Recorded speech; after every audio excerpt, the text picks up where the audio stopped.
Hello Rafikis, welcome to Traveler's Kitchen.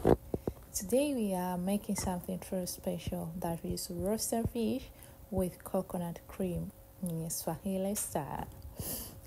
This is one of my favorite traditional dishes, full of flavor and so comforting. It's really delicious.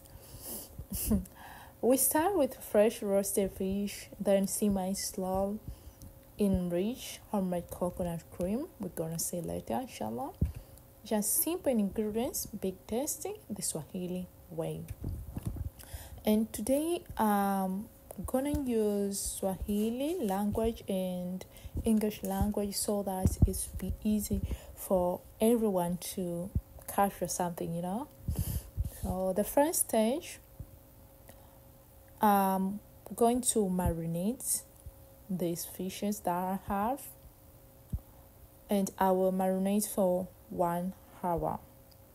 Ingredients that I'm going to use is soy sauce, lemon juice, Italian herbs, and table salt.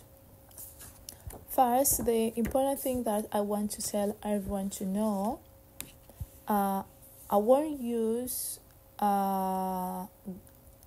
ginger for today for marination, because sometimes when you use ginger for marinating fish, when you're gonna fry fish on the frying pan, sometimes it's stacking because you use ginger for marination.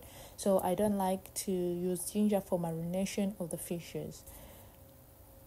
So as you can see in the video, what am I doing? You can follow every procedures. It will be easy for you. Nita marinate samaki wangu kwa muda wa lisali moja, na vitu ambavyo nitatumia leo, situmii vitu vingi sana, nitatumia vitu vichache kama Italian herb, chumvi, nitatumia limau, pia nitatumia na soy sauce, ambayo soy sauce yangu ni ya teriyaki, lakini nimeichagua hiyo kwa sababu ina mixture ya garlic na soy sauce. Kwa hiyo ita add some flavor. Kwa hiyo utachanganya vitu vyako vyote kwa pamoja, utahakikisha vimechanganyika vizuri, and then utaacha ili iweze marination iweze kumarinate kwa muda wa saa limoja. Also, you can add any spice that you're interested. I like to use black pepper, or you can use paprika in order to add some flavor. As you can see on this video, I added black pepper on that. And after that, you can put aside for 1 hour. For me, I don't like to cover while doing marination of the fish. I want to put in something maybe under the sun, the place that it's be easy to get the sun rays, so that my fishes will be dry, because it will be easy for me later when I want to fry them. Hey Rafikis, now we are going to make the coconut cream from fresh coconut. Please, on this procedure, I like to use English language so that all people, they will understand me, especially for the people that they don't know Swahili language, and the ones that they are living in abroad. I know for them to use the fresh coconut is really difficult. So first of all, before making fresh coconut cream, the most important thing, please wash your hands. In Tanzanian culture, we use our bare hands and not gloves for the process. So, you know what? Gloves can't give the same natural feel. That's the truth. So that's why we like to use our bare hands.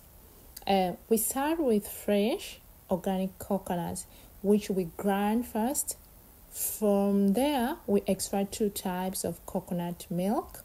The first squeeze gives us the thick cream, and the second squeeze, using the same coconut, gives us a lighter coconut milk. I think everyone understands there. We are using on one coconut, the one that we grind first. So from there, we got the first coconut milk after squeezing, which give us a thick cream.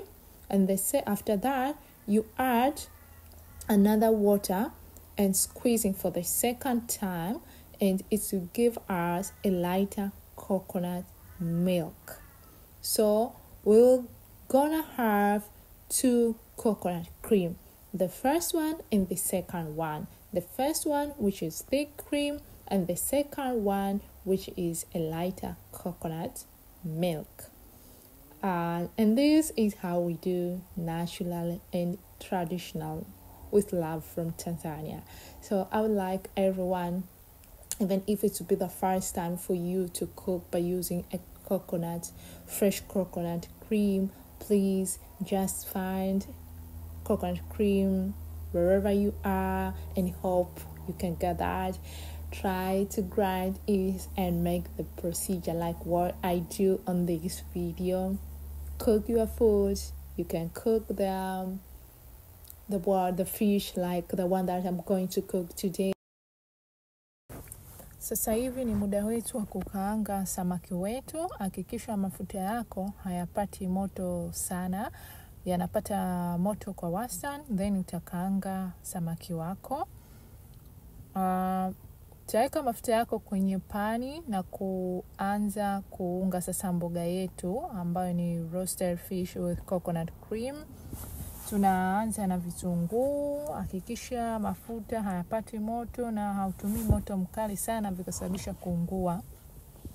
Vitunguu tutatumia okra, tuna viazi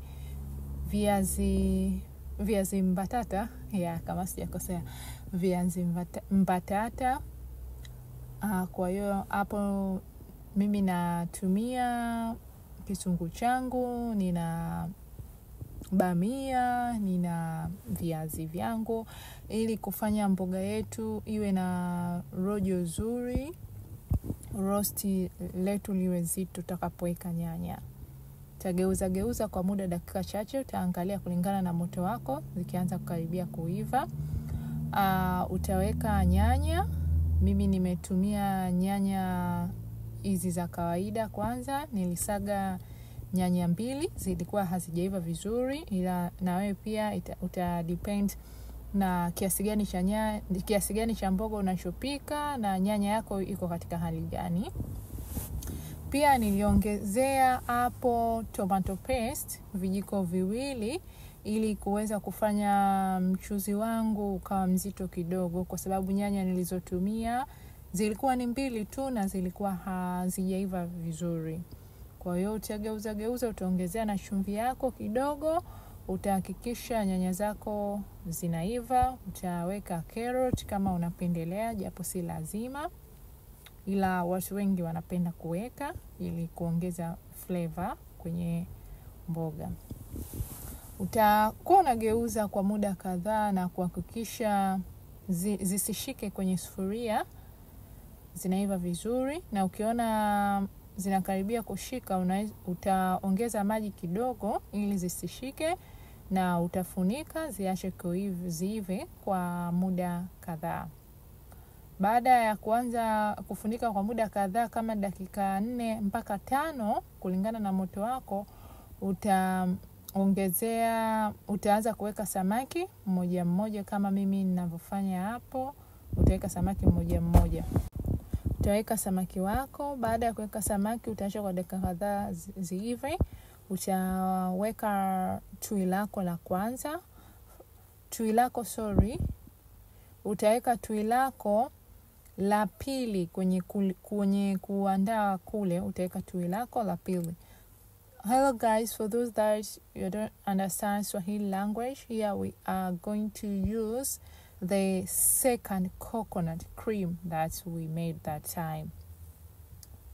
So the second coconut cream, while we are making the roast, is be the first one to use. Utaacha itakuwa inaiva hapo unageuza kuanasha kwa muda kadhaa, na hakikisha ukifunika usifunike, yani usifunike full. Hakikisha unaweza ukafunika nusu sufuria ili tui lako lisiweze kukatika. Na nazi yangu nilotumia mimi haikuwa nazi nzuri sana, kutokana na huku nilipo naona nazi zao kidogo sio nzuri kwa kweli. Japo ilikuwa imekomaa, lakini tui lake ni tofauti. Kwa hiyo naacha ziive kwa dakika kadhaa.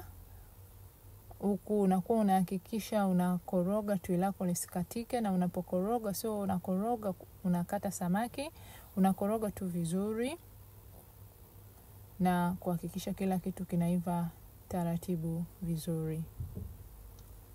Hakikisha ukati samaki, hakikisha ukati bamia, kwa sababu bamia ni ndogo. Kwa hiyo utakoroga mpaka pale utakapoona tui lako limeiva, tui lile ambalo uliweka la kwanza.